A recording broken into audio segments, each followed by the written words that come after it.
Reporter breaking. Violinist ബാലഭാസ്കറിന്റെ മരണത്തിൽ ദുരൂഹതയില്ലെന്ന് ആവർത്തിച്ച് CBI നൽകിയ പുനരന്വേഷണ റിപ്പോർട്ടിലെ വിവരങ്ങൾ റിപ്പോർട്ടറിന് ലഭിച്ചു.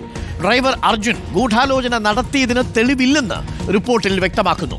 ബാലഭാസ്കറിന്റേത് അപകട മരണം എന്ന കണ്ടെത്തലോടെയാണ് റിപ്പോർട്ട് തിരുവനന്തപുരം CJM കോടതിയിൽ സമർപ്പിച്ചത്. ഹൈക്കോടതി നിർദ്ദേശപ്രകാരമാണ് CBIയുടെ പുനരന്വേഷണം നടന്നത്. റോഷിപാൽ ചേരുന്നു കൂടുതൽ വിവരങ്ങളുമായി. റോഷിപാൽ, ഈ അർജുൻ ഇപ്പോൾ പോലീസ് കസ്റ്റഡിയിലായി റിമാൻഡിലായിരിക്കുകയാണ് സ്വർണ്ണക്കടത്ത് കേസിൽ.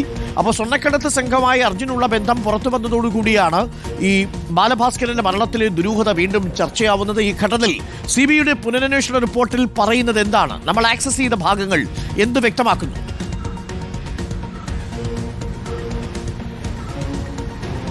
അരുൺകുമാർ, നമുക്കറിയാം ബാലഭാസ്കറിന്റെ മരണത്തിന് ശേഷം ആദ്യം പോലീസും പിന്നീട് ക്രൈംബ്രാഞ്ചും അന്വേഷണം നടത്തി ഇത് വെറും അപകട മരണമാണെന്ന ഒരു നിഗമനത്തിലേക്ക് എത്തിച്ചേരുകയും തുടർന്ന് സംശയം വന്നത് തന്നെ തിരുവനന്തപുരം വിമാനത്താവളം വഴി 25 കിലോഗ്രാം സ്വർണം കടത്തിയ കേസിൽ, അത് കസ്റ്റംസ് സൂപ്രണ്ട് ഉൾപ്പെടെ പ്രതിയായ കേസിൽ ബാലഭാസ്കറിന്റെ ഏറ്റവും അടുത്ത അനുയായികളായ വിഷ്ണു സോമസുന്ദരൻ ഒപ്പം പ്രകാശൻ തമ്പി എന്നിവരും കുടുങ്ങിയതോടെയാണ് ബാലഭാസ്കറിന്റെ പിതാവ് KC ഉണ്ണി ഉൾപ്പെടെ ബന്ധുക്കൾക്ക് ബാലഭാസ്കറിന്റെ മരണത്തിൽ ദുരൂഹതയുണ്ടെന്ന സംശയമുണ്ടായത്.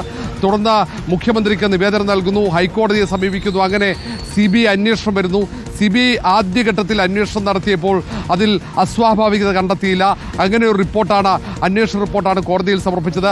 ആ അന്വേഷണ റിപ്പോർട്ട് ചോദ്യം ചെയ്ത് വീണ്ടും ഹൈക്കോടതിയെ സമീപിച്ച ബാലഭാസ്കറിന്റെ പിതാവ് KC ഉണ്ണിക്ക് അനുകൂലമായി ഹൈക്കോടതി ജസ്റ്റിസ് ബിച്ചു കുര്യൻ ഉത്തരവിടുകയായിരുന്നു പുനരന്വേഷണത്തിന്. അതിന്റെ അടിസ്ഥാനത്തിലാണ് ഇൻസ്പെക്ടർ സജി ശങ്കറിന്റെ നേതൃത്വത്തിലുള്ള അന്വേഷണം കഴിഞ്ഞ വർഷം ഡിസംബറോടെ ആരംഭിച്ചത്. 90 ദിവസമാണ് അന്വേഷണത്തിന് സമയം നൽകിയത്. പിന്നീട് CBI അന്വേഷണത്തിന് കൂടുതൽ സമയം ആവശ്യപ്പെടുകയും അത് കോടതി നൽകുകയും ചെയ്തു. അങ്ങനെ നടത്തിയ പുനരന്വേഷണത്തിന്റെ റിപ്പോർട്ടാണ് തിരുവനന്തപുരം CJM കോടതിയിൽ എത്തിയിരിക്കുന്നത്. ആദ്യഘട്ടത്തിൽ CBI നടത്തിയ അന്വേഷണത്തിലെ റിപ്പോർട്ടിന് അപ്പുറത്തേക്ക് പുതിയ കണ്ടെത്തലുകളൊന്നും ഈ അന്വേഷണത്തിൽ ഉണ്ടായിട്ടില്ല എന്നാണ് നമുക്ക് മനസ്സിലാക്കാൻ കഴിയുന്നത്.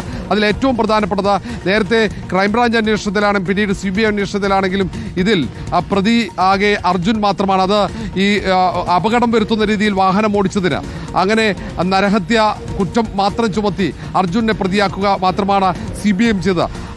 അതേ സമാനമായ രീതിയിൽ അർജുനെ മാത്രം കുറ്റവാളിയാക്കിക്കൊണ്ട് അല്ലെങ്കിൽ പ്രതിയാക്കിക്കൊണ്ടുള്ള കുറ്റപത്രം അല്ലെങ്കിൽ അന്തിമ റിപ്പോർട്ട് തന്നെയാണ് ഇപ്പോൾ CJM കോടതിയിലേക്ക് എത്തിയിരിക്കുന്നത്. ഈ റിപ്പോർട്ടിൽ കൃത്യമായി നേരത്തെ ഹൈക്കോടതി ഒരു ഉത്തരവിറക്കിയപ്പോൾ ഉത്തരവിൽ കൃത്യമായി പറയുന്നുണ്ട്, ഇതിൽ 20 കാര്യങ്ങൾ അന്വേഷിക്കണം. ആ കുടുംബം ഉയർത്തിയ KC ഉണ്ണി ഉയർത്തിയ 20 പ്രധാനപ്പെട്ട കാര്യങ്ങളുടെ സംശയങ്ങൾ. ആ സംശയങ്ങളിൽ ഒന്നാണ് ഈ വാഹനം ഓടിച്ച അർജുൻ. ഈ വാഹനം ഓടിക്കുന്നതിന് മുമ്പ്, പാലക്കാട് നിന്ന് വാഹനം പുറപ്പെടുന്നതിന് മുമ്പുള്ള ദുരൂഹമായ ചില ഇടപെടലുകൾ, ഒപ്പം അപകടത്തിന് ശേഷം പിന്നീട് മൊഴി മാറ്റിയത്, താനല്ല വാഹനം ഓടിച്ചതെന്ന മൊഴി അന്വേഷണ സംഘത്തിന് മുന്നിൽ പറഞ്ഞതിലടക്കമുള്ള ദുരൂഹത അന്വേഷിക്കണമെന്ന് കോടതി ആവശ്യപ്പെട്ടിരുന്നു. അങ്ങനെ കോടതി ആവശ്യപ്പെട്ട പ്രകാരം പരിശോധിച്ചപ്പോൾ തങ്ങൾക്ക് ഒന്നും കണ്ടെത്താൻ കഴിയില്ല. ഗൂഢാലോചന ഈ അർജുൻ എന്ന ഡ്രൈവർ നടത്തിയതായി കണ്ടെത്താൻ കഴിഞ്ഞിട്ടില്ല എന്നാണ് CBI ഇപ്പോൾ തിരുവനന്തപുരം CJM കോടതിയിൽ സമർപ്പിച്ച പുനരന്വേഷണത്തിന്റെ അന്തിമ റിപ്പോർട്ടിൽ പറയുന്നത്.